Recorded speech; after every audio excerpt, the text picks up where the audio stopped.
जो चीजें इंसान को खामोशी से जकड़ लेती हैं, वो तलवार जंजीर की तरह दिखाई नहीं देती, बल्कि अंदर से धीरे धीरे इसकी सोच, ताकत और इरादे को कमजोर करती हैं। ये औजार यानी बुरी आदतें, काहिली और बहाने शैतान के सबसे मुअस्सिर हथियार हैं। वो उनके जरिए इंसान को अपने मकसद से हटा देता है, इसे अपने वक्त और सलाहियत के ज़िया में लगा देता है और आहिस्ता आहिस्ता उसकी जिंदगी को बेमकसद, परेशान और मायूस बना देता है। शैतान खुद इकरार करता है कि वो ज्यादातर लोगों पर हुक्मरानी उन्हीं 3 जराए से करता है।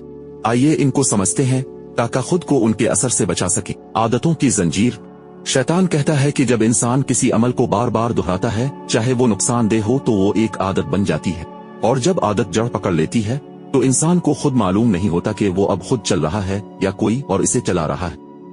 बुरी आदतें छोटे कामों से शुरू होती हैं, काहली से जागना, गुस्से में जवाब देना, काम को कल पर डालना, बेजा तफरी में वक्त जाया करना या महज दूसरों की नकल करना। शैतान उन आदतों को मजबूत करता है, यहाँ तक कि इंसान का दिमाग उनका आदी हो जाता है, फिर वो चाहकर भी अपने रवैये को नहीं बदल सकता। मगर यही आदतें अगर इंसान खुद बनाए, अच्छाई की तरफ, तरक्की की तरफ, तो वही दिमाग उसे बुलंदियों पर भी ले जा सकता है। फर्क सिर्फ इख्तियार का है। काहिली, वक्त का कातिल। शैतान बताता है कि काहिली एक ऐसा आला है जिसे वो इंसान की जिंदगी के कीमती लम्हात ज़ाय करने के लिए इस्तेमाल करता है। जब इंसान काम को आज के बजाय कल पर टालता है, तो असल में वो खुद को जिंदगी के इम्कानात से महरूम कर रहा होता है। काहिली का जाल बहुत नरम होता है, लेकिन वक्त के साथ बहुत मजबूत हो जाता है। शैतान इंसान को कहता है, अभी आराम करो, कल से शुरू करोगे, ये तो छोटी सी बात है, कोई फर्क नहीं पड़ता, अभी तो वक्त है, बाद में देखेंगे। ये जुमले आसान लगते हैं, मगर यही वो जहर है जो आहिस्ता आहिस्ता इंसान की हिम्मत को खा जाता है। जो लोग अपनी जिंदगी में वक्त का सही इस्तेमाल करते हैं, वो काहली को पहचानते हैं, इसका सामना करते हैं और उस पर काबू पाते हैं। वो जानते हैं कि कामयाबी का कोई शॉर्टकट नहीं, हर दिन, हर घंटा कीमती है। बहाने, अक्ल का धोखा। शैतान कहता है, जब मैं किसी इंसान को बहाने बनाने पर लगा देता हूँ, तो उसे अमल की जरूरत नहीं रहती। वो बस सोचता है, दलील देता है और वक्त गुजार देता है। ये बहाने इस तरह के होते हैं, मेरे पास वक्त नहीं है, अगर मेरे हालात बेहतर होते तो मैं जरूर करता, अब बहुत देर हो गई है, मेरे पास वसाइल नहीं है। ये सब बहाने इंसान की असल सलाहियत को छुपा देते हैं।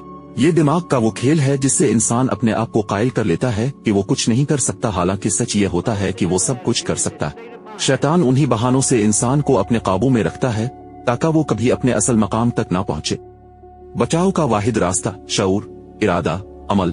शऊर बेदार करो, अपने रोजमर्रा के रवैयों का मुशाहिदा करो, देखो कहाँ तुम सस्ती कर रहे हो, कहाँ बहाने बना रहे हो, कहाँ बुरी आदतों का शिकार हो। फैसला करो, फैसला कि तुम अपने वक्त, अपनी जिंदगी, अपने फैसलों के मालिक बनोगे। तुम इन आवाजों को पहचानोगे जो तुम्हें रोक रही हैं और उनके खिलाफ खड़े होगे। अमल करो, सिर्फ सोचना काफी नहीं, बहाने खत्म करो और छोटे छोटे कदम लो। रोज कुछ न कुछ ऐसा करो जो तुम्हें तुम्हारे मकसद के करीब ले जाए। शैतान को काबू में रखना मुमकिन है, बशर्ते कि तुम खुद को पहचानो, अपनी आदतों को संवारो, काहली से लड़ो और बहानों को जड़ से उखाड़ दो।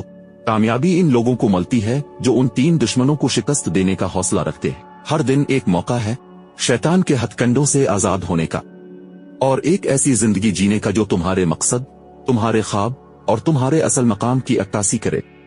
अगर तुम चाहते हो कि तुम्हारी जिंदगी का रुख तुम खुद तय करो, तो तुम्हें ये औजार तोड़ने होंगे, तुम्हें अपनी ताकत वापस लेनी होगी और तुम्हें ये मानना होगा तुम शैतान के काबू में नहीं हो, बल्कि तुम वो हो जो अपने फैसलों से, अपने अमल से और अपनी सच्चाई से हर औजार को बेकार कर सकता है। अब फैसला तुम्हारे हाथ में है। यहाँ तक साथ देने का शुक्रिया। अगली वीडियो में मुलाकात होगी।